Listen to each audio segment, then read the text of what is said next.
L'histoire de l'aéropostale puise son origine dans le rêve d'un homme.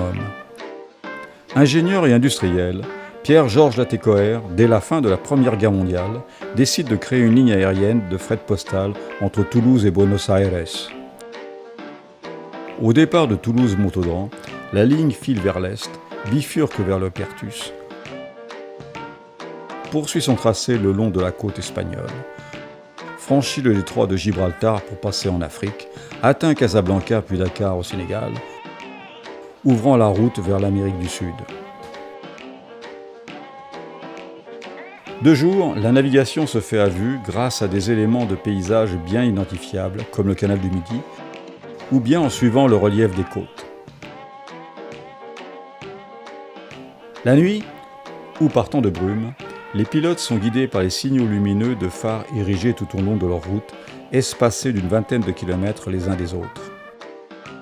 Après l'aérodrome de Toulouse-Montaudan, le premier repère se trouve sur la colline de Baziège et dont on voit encore les vestiges. 20 km plus loin, voici qu'apparaît le phare de Montferrand, dominant la plaine du Lauragais.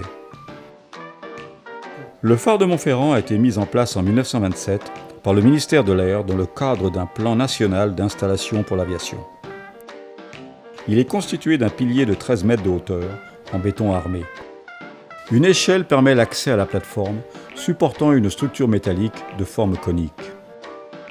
C'est là qu'étaient fixés les 6 tubes au néon en forme de U.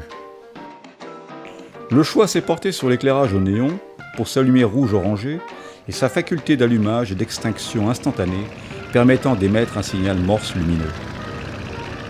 La nuit, la couleur rouge se repère mieux parmi les éclairages blancs environnants. De plus, elle perce très efficacement la brume. Un système mécanique permettait de séquencer en alphabet morse l'alimentation électrique des tubes. Lettre R pour Montferrand. Point, trait, point. Ce type de phare au néon fut utilisé de 1927 à 1939. Rallumé après la Seconde Guerre mondiale, il deviendra rapidement obsolète, remplacé par les instruments de radionavigation. Pour activer ces phares, le pilote déposait une demande d'allumage auprès du commandant de l'aérodrome de Francazal près de Toulouse. Celle-ci était alors transmise par téléphone ou télégramme auprès du gardien du phare chargé de l'entretien et de l'allumage. Qu'il soit instituteur, agriculteur, artisan ou comme à Montferrand, M. Pinel, garde champêtre, le gardien devait être disponible et habiter à proximité du phare. Pour le service rendu, il recevait une compensation financière. D'autres types de phares jalonnaient la ligne de l'aéropostale, comme les phares d'aérodrome à éclipse blanc, ou des phares complémentaires installés par l'aéropostale, comme celui du Perthus à éclat blanc. Autant d'indications qui permettaient au pilote de connaître sa géolocalisation. Le phare de Montferrand est l'un des vestiges le mieux conservés de cette ligne qui traverse notre région.